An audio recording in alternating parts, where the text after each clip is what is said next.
Shalom Aleichem, and welcome back, everyone, as we are preparing for Shabbat, Parashat Noach. I want to say a big thank you to HaKadosh Baruch Hu. This week, my wife and I welcome another holy neshama, our fifth daughter, to this world. And Baruch Hashem, we came home today. Mother and daughter is doing good. So I want to say a big thank you to everyone who reached out. Everyone who said thank you, everyone who said mazel tov, and everyone who offered help and everything. We really, really appreciate all of it.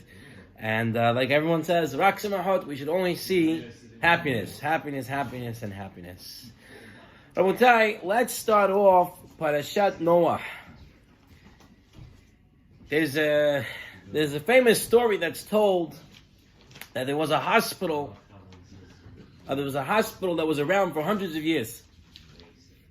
And of late, every time someone came into the hospital, no matter, let's say he came in for a broken bone, and they put it in a cast, and they were fixing him up. A few days later, he ended up with a terrible, terrible cold. And he was coughing and everything.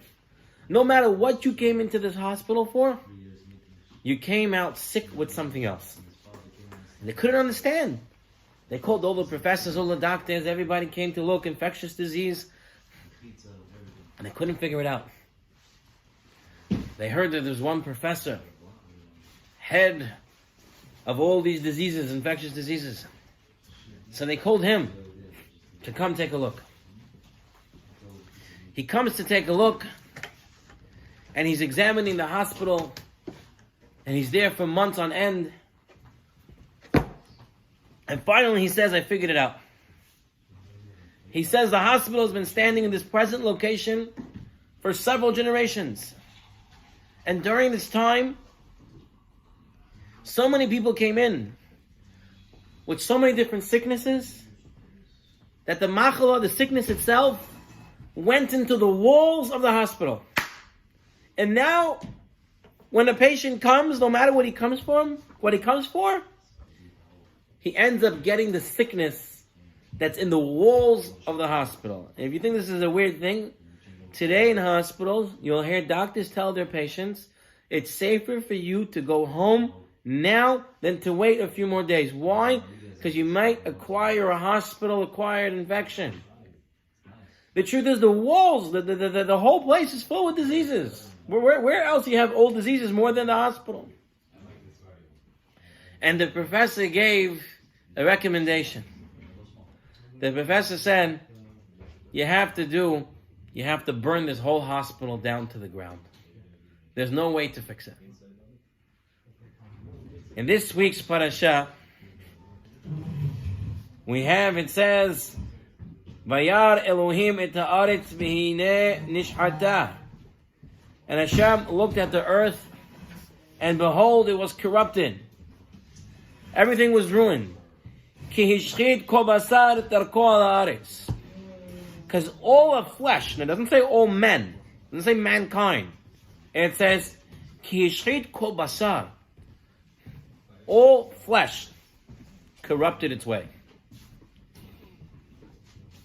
What does it mean, the Midrash Rabbah that Rashi quotes says as follows: Afilu behema haya va'of niskakin l'she'enan minan. That even the domesticated animal, the beast and the bird, started having relationships with other animals, not of their species. Ki hishchit kol basar. The whole world became corrupted. The Bet Halevi asks on this midrash, how can it be? Animal doesn't have bechira. Animal doesn't have the option to choose. There's no free will by animals. They have a natural instinct to do what their nature tells them to do. So how do they go against their nature to go and do something unnatural? To go and be with a different species? And the Bet Halevi explains,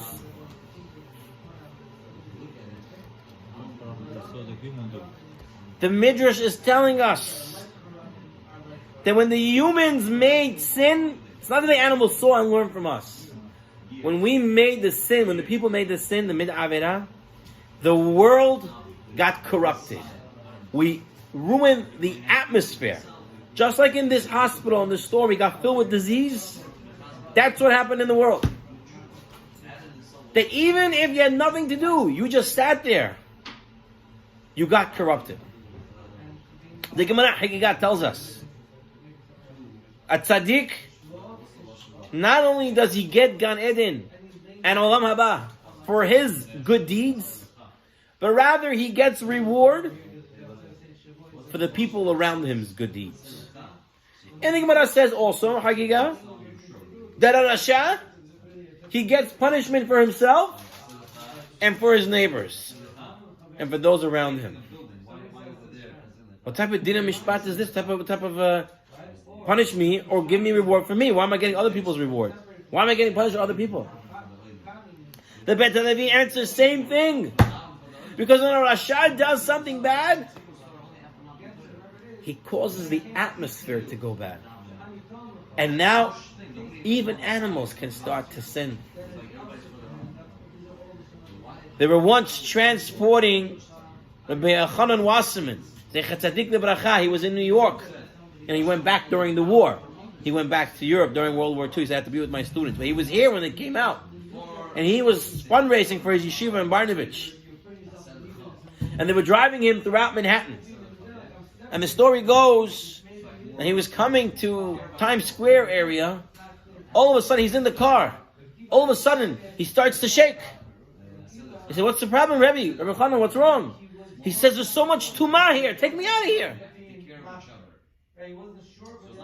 They once came to one of the Rebbes in Europe, and they told him Mashiach was here. So what did he do?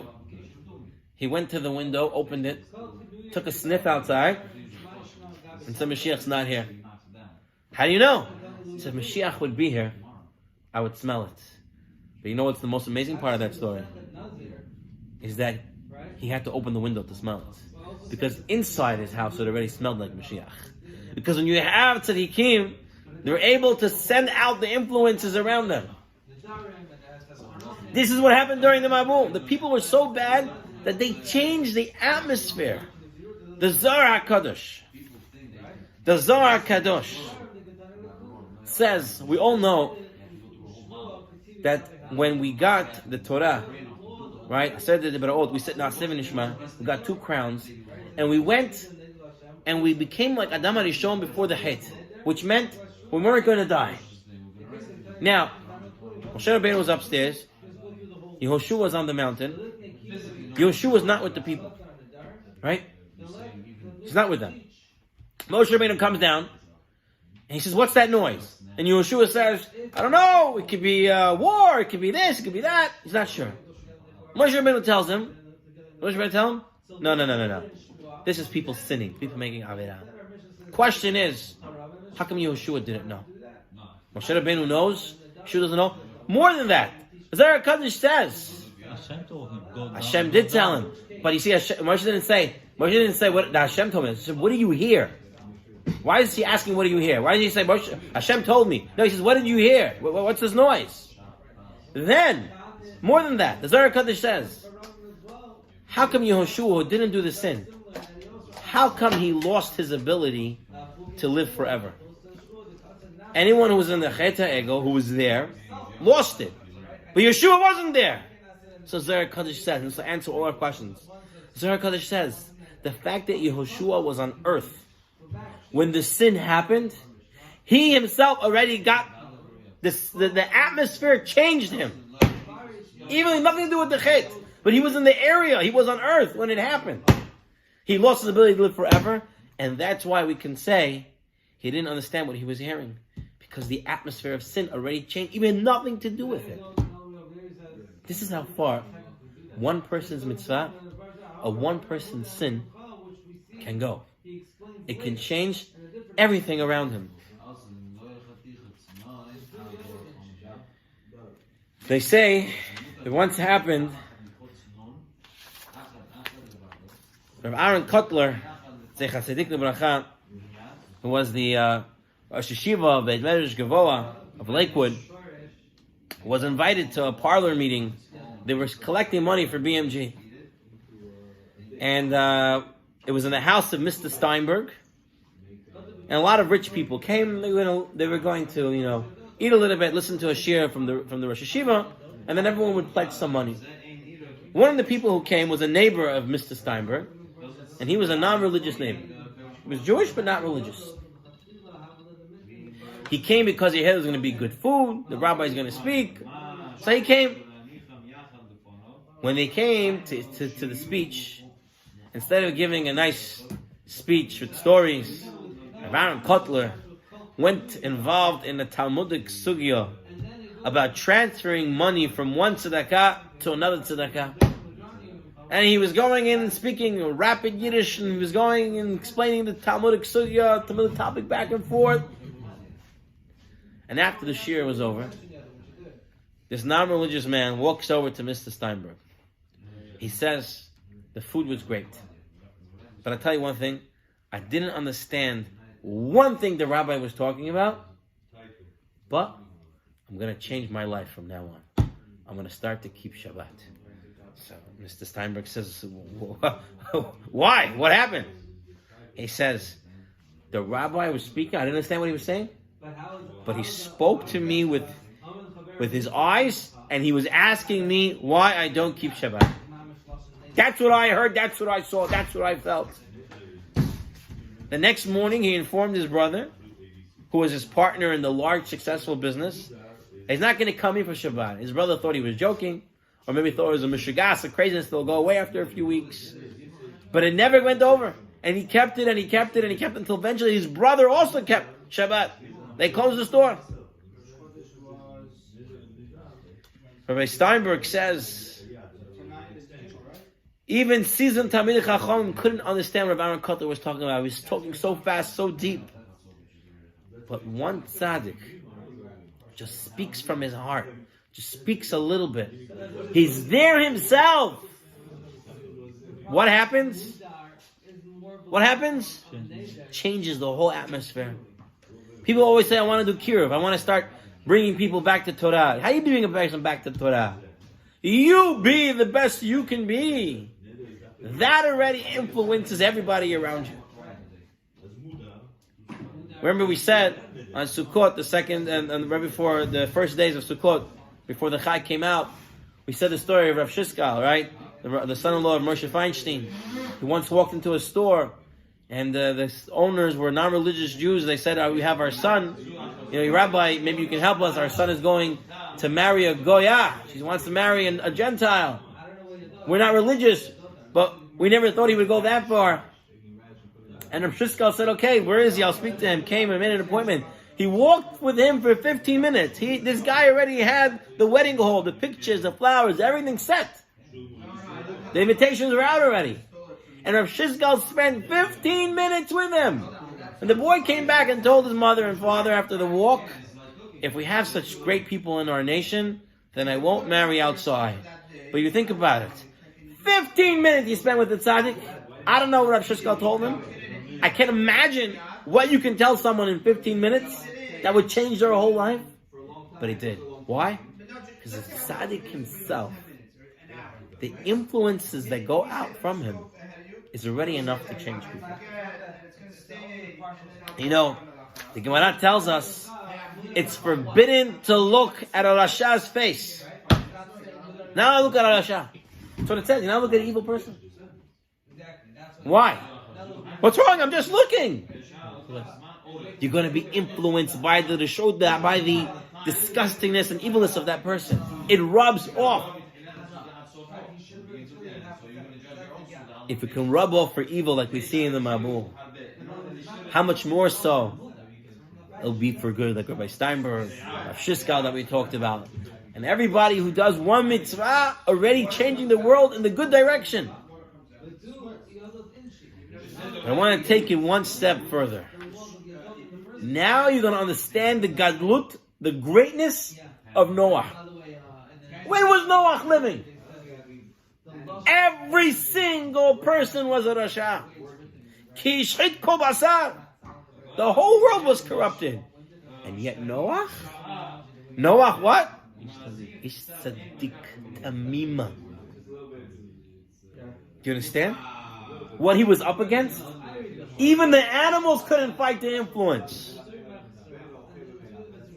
And yet Noah was able to fight it off. Noah, Ish tzaddik tamim. Haya medorotav. Chaim Vital, the Tzaddik L'Bracha, was once told by the Arizal that he has a very special neshama. He was told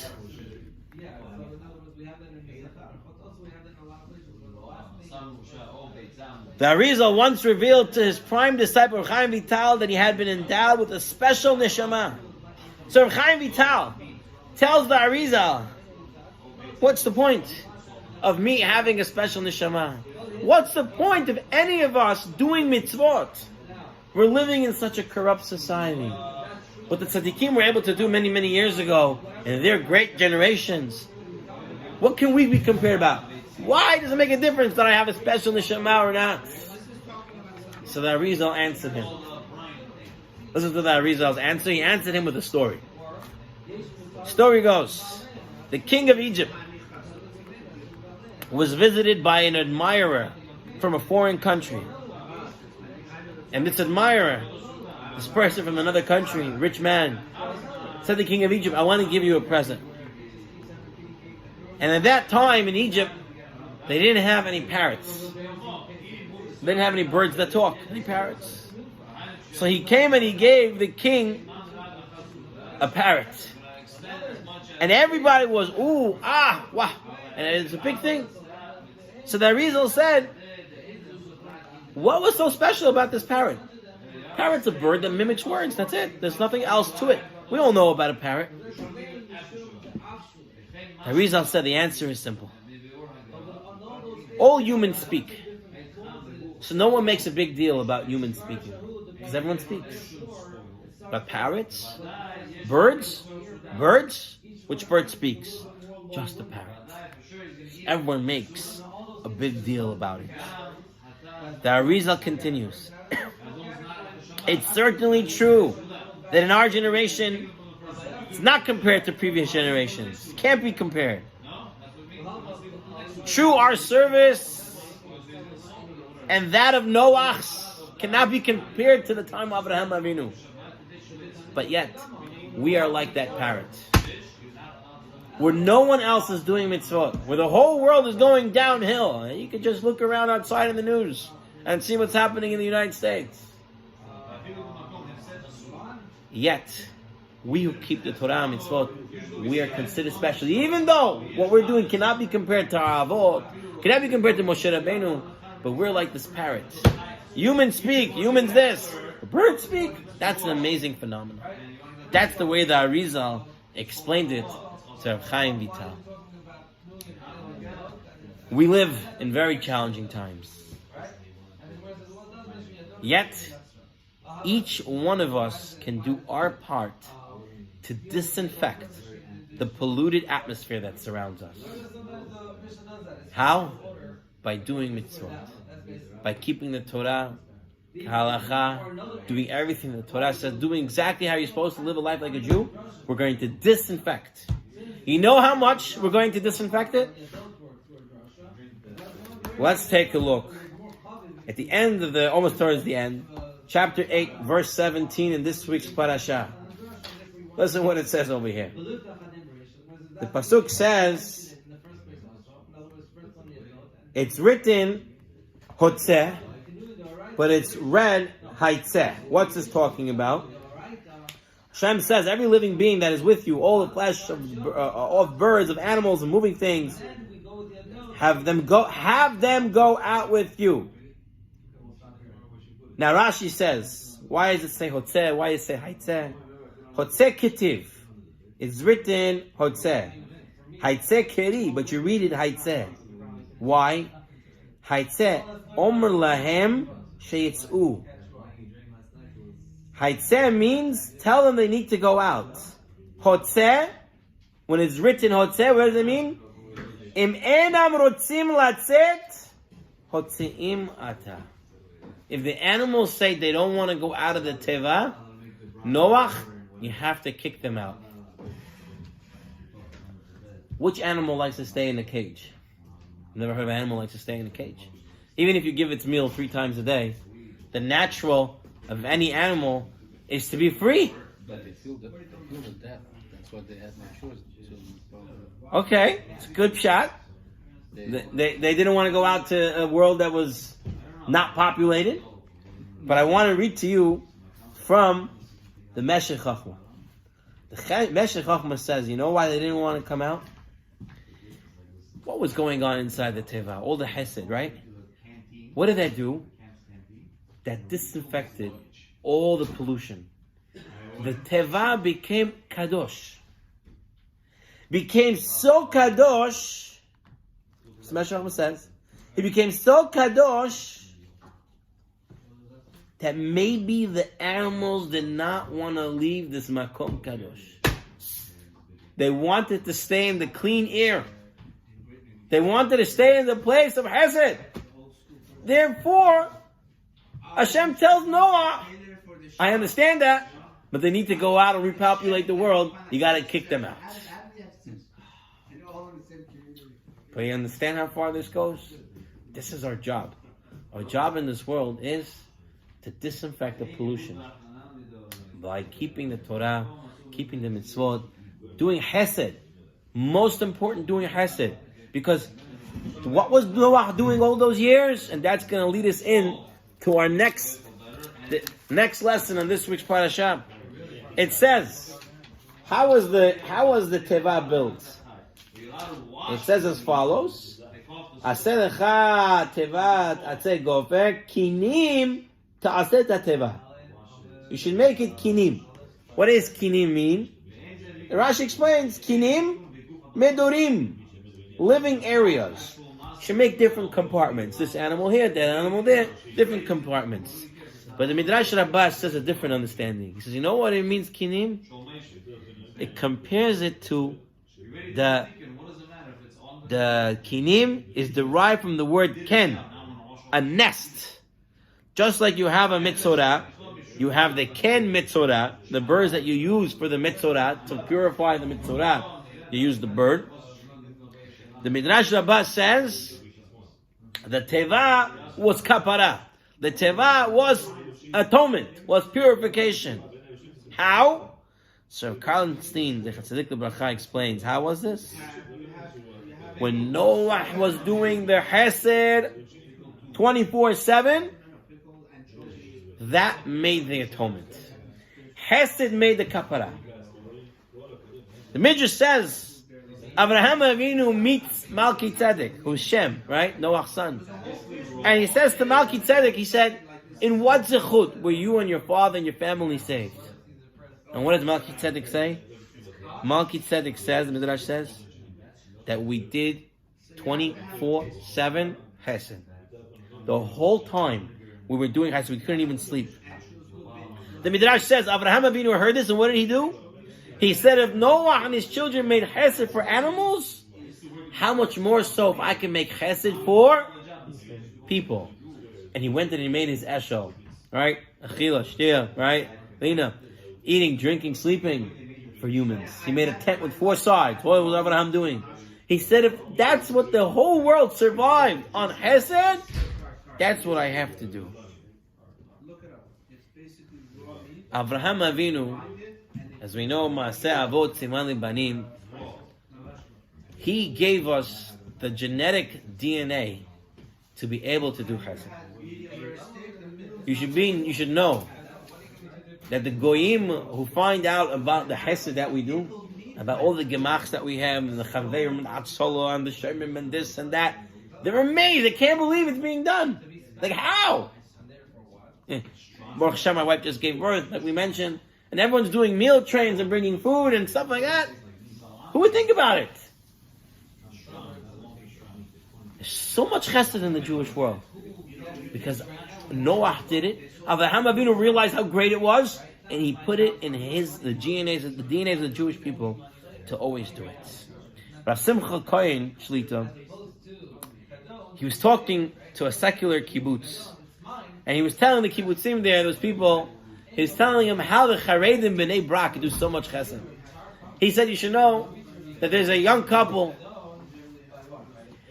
and the husband, he comes home every week with the paycheck, and instead of using the paycheck for himself, there's a family with a bunch of children, and he gives the money to those children so they can have what to eat and drink, and they can have what to wear, and they can have a house. And he said it's not enough that just the husband gives, that the husband gives his paycheck. He keeps living for himself, and the rest he gives. Almost 90% he gives away. His wife every morning goes to that family to help all the children wake up in the morning, prepare breakfast, lunch, dinner, everything she does for that family's children. And he speaks a little morning, ends the speech. As he ends the speech, one of those secular Jews gets up, get up, and say, Rabbi, I don't believe you. Who's going to give away 90% of their paycheck? Which mother is going to go up and take care of someone else's kids? Who's going to do this? People have to live their own life. Right? You have to have fun. You need recreational time. You need stuff to do for yourself. And Rav Cohen said to him, if I give you their names, and I give their home address, will you believe me? And the man said, yes, show me, tell me. Now Simcha Cohen tells him, you know who this is? It's you and your wife. He says, what? He says, where do you think chesed starts? You think chesed starts with taking care of someone else? You! Look at every single one of you. You have family. You get money. How much you spend on yourself? We're probably wearing the same old suit, same old jacket. Maybe we'll buy something new. And yet we're spending all that money, 90% if not more, on the kids' tuition, on their food, on their clothing, on this, on that, on that. Which woman would not rather sleep late or not have to take care of all that children, and yet she wakes up and takes care of other people? All day, every day. This is what Abraham Avinu gave us the ability to do. People look and say, how the Jews can have so many children? I mean, it's easy for us to have so many children. Why? Chesed is ingrained in us. Chesed is from Abraham Avinu. Abraham Avinu gave us the ability to do chesed. Abraham Avinu, it says he made people. He made them by teaching them Torah, by feeding them, giving them to drink, giving them a place to sleep. This is ingrained in us. Unfortunately, some people think the chesed is only done when it's done outside with other people. Then it's considered chesed. At home, they don't help, they don't do. There's different reasons for this. One big reason we do it for outside people, we talk about it many times, we do it for outside people. They tell you thank you more, it feels better. You do it at home, it's taken for granted maybe, or people expect it. The truth is the chesed's at home.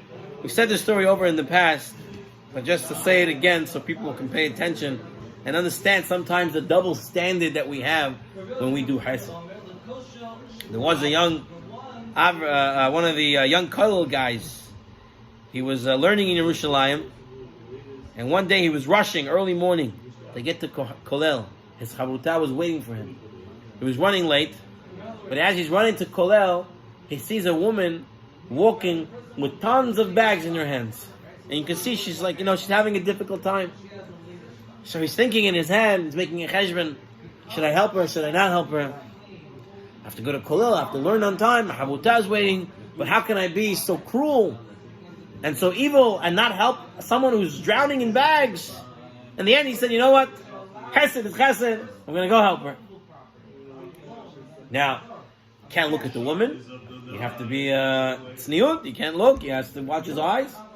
So with his head down, he comes over. He says, "Oh, Geveret, let me help you with the bags. Tell me, where am I taking these bags? Where can I drop them off?" And the woman says to him, "Moshe, what's wrong with you? You don't recognize your own wife?" And he looks up. He says, "Malka? Oh! I didn't know it was you. Listen, I'm late for kollel. Here's the bags. I gotta go." And he leaves her there with all the bags. Now, it's funny. When you think about it, sometimes we're guilty of this. She'll figure it out. And you see someone else, I gotta help them. Noah and his family, 24/7 for a whole year, had to do chesed to make kapara for the world in order for the world to survive. So much so kadosh they made the teva that the animals didn't want to come out. I think we can take this one step further. Sometimes we have people, now I'm not to say that this is a cure for everyone, I'm not just explaining why things happen, but I think we can safely say as follows. That if our home, if we're zochet to do chesed in our home 24/7, helping out all the time, then just like the animals maybe didn't want to come out of the teva, our children will never want to leave the derech, the path that we left for them. If they see the ne'imut, the pleasantness of the chesed that happens in a Jewish home, and the children see how the father helps, the mother helps, the children, everyone's always helping, then who would want to go anywhere else but rather to stay in the Jewish family where people are always willing to help and ready to help and wanting to help? Because you don't have that anywhere else in the world. You don't have it and you won't have it. This is how we make a teva, a protection against the whole world. The teva is a protection. The whole world is destroying a state. Is by making chesed 24/7 in the house. Easier said than done, but something that we have to work towards. Let's move on to our final lesson from this week's parasha. There was a doctor, a British physician by the name of John Abernathy. He was a surgeon, world-renowned. He was a teacher, and he helped many people with emotional problems. He related the story of a patient who came to his clinic complaining of depression and melancholy, and he said he needs help. And he's an artist, and he's losing his abilities. He needs help. He's very depressed. So Dr. Abernathy said to him, listen, I can give you pills, I can give you prescriptions, but I'm going to tell you something that's even better. I'm going to tell you something what to do. It's better than any medicine. He said, please tell me. He says, in town right now, there's a comedian by the name of Grimaldi, if I'm pronouncing it right. And Grimaldi's here, and he is number one comedian. Go to him. Go to one of his performances. Laugh. The laughter is going to make you feel so much better. And this man said, now he's looking even sadder. And he says to him, it won't help me at all. And the doctor says, why not? He says, because I am Grimaldi. He's the comedian. And he's sad. He says, if I'm the guy, how can I fix myself up? And we'll tell you, we have a very, very weird situation happening in this week's parasha. We're told that for 120 years, Noah is building a teva. And Rashi says, why Hashem made it 120 years? Because Hashem wanted to give a chance for the people to see what's going on and for them to make tshuva. Like the Ramban, the Ramban explains that really a boat's not going to save you from the Mabul, but rather it was something to do to make it look less than a miracle. But the whole point was for really people to see and to make tshuva. And not one single person made tshuva. Nobody. Now imagine you have a kiruv organization. And you hire somebody, and for 5 years, he's working in kiruv. And after 5 years, you're the boss, you walk up to this guy and say, okay, listen, we spent $150,000 on you for salary, for the office, for everything. How many people did you make? How many people you made to keep Shabbat or keep kosher? How many people? And you say to the boss, 0. See, after 5 years, $150,000, nobody? So you know what? We'll give you more money, we'll give you more time. Here's another $500,000, we'll give you 5 more years. They come back after 5 more years, and they ask him, no, anything? Who? How many people? 20, 30, 50, 100? And the man says, 0. You think at that time they'll fire him? Probably. They spent over $650,000 on the guy, and got not one person to be keeping anything. He's converting himself. Noah, 120 years building a teva. Not one person he was mekar. Not one person he made to do tshuva. How could it be? How could it be?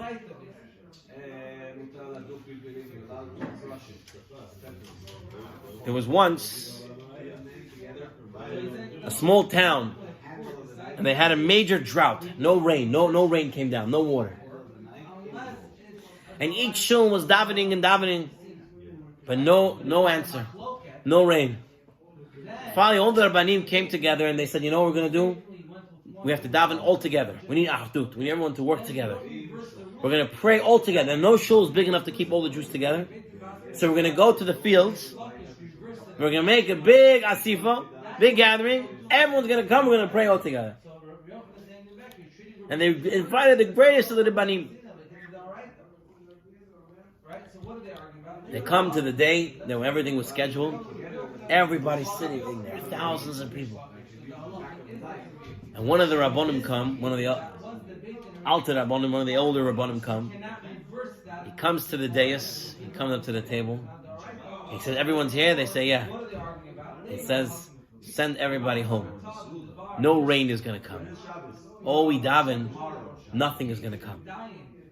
So everyone says, well, look, everyone says, hey, Rabbi, please, what do you mean? We gathered, we're here, everyone's ready. He says, nobody here has emunah that it's going to rain. Nobody believes it's going to rain. I say, Rabbi, how can you say that? Everybody came, they're not going to work, they're not doing anything. He says, look, not even one person brought an umbrella, not even one person brought a raincoat. You have gurnished here, you have nothing here. Nobody believes that it's going to rain. In the parasha it says, when did Noach go into the teva? What does it say? It says, like Yosef says, "Vayavo Noach v'navishto v'navito el teva mitnei mehamabul." Because of the water of the mabul, everyone went inside. Rashi says, "Mitnei mehamabul." Listen to what Rashi says. Af Noach, even Noach, mikatanei amanahaya. He had little faith, little emunah. Ma'amin, he believed. Ve'enu ma'amin, and he didn't believe at the same time. She'yavo mabul, but the mabul would come. Now, why didn't he believe? Not because he didn't believe Hashem, that Hashem can't do it. It's possible that he thought Hashem was going to have a lot of rahmanut, going to be very merciful. Hashem's not going to really do it, for whatever good reasons. But he wasn't really believing. V'lo nichnas lateva, and he didn't walk into the teva. You understand, Rabotai? He didn't fully believe it. In order to sell emunah, in order to really get people to be mekar of them, if you don't really believe it, you're not going to have any success at all. All this 120 years will never rain. It rained, but not that bad. And Noach wouldn't. Noach, like it says here, ma'amin ve'enu ma'amin. And once you become wishy-washy, believe, don't believe, you can be telling people for 120 years a mabul is coming, and no one will believe you because you don't believe it yourself. In order for it to work, you have to believe it. Maybe he didn't make anybody because says Just for, but we're saying he built it for 120 years for a reason. Here he says, my friend writes as follows: a person must believe to his core that Torah is truth, if he is to help others see the benefits of Torah. Someone who himself has questions and doubts will never have an effect on other people. One cannot sell that which he does not own. If you ever go into a store and try to buy something, right? If the salesman is the salesperson is not so confident talking, you yourself don't want to buy it. You don't feel the confidence there. Now, some people use that to manipulate the sale, right? Unfortunately. But this is the lesson. Someone who wants to be Mekarev, someone who wants to sell anything, must fully believe in his product. We have children growing up in our family. How do you teach them Torah and Mitzvot? How do you teach them to go on the right derech? We spoke about doing chesed in the house 24/7. We talked about all these different influences already. But here we come with another understanding, which is when they see how important Torah and Mitzvot is to you, they're going to do that exact same thing. If they see that the newspaper or the computer or the phone, and that's the most important, then that's what they're going to do. Little kids already, they come out with phones in their hands, but they know how to use it. Why? Or how do they know? iPhone, smartphone, how do they know all these things? Because that's what they see their parents on. That's what they do because they think that's important. We have to fully commit in order to convince. And especially children, they're able to tell this from a mile away. If the father really or the mother really is just saying something or really believing it. And so, Rabotai, we're going to end with a review on the 3 lessons that we learned. Number 1, we learned about the importance of our neighbors, of the influence of those around us. And we learned how we can depollute or unpollute all the pollution that's here. Disinfect the pollution. We talked about in the second lesson how important chesed 24/7 and especially chesed at home. And in the third lesson we learned about that you cannot sell that which you don't own.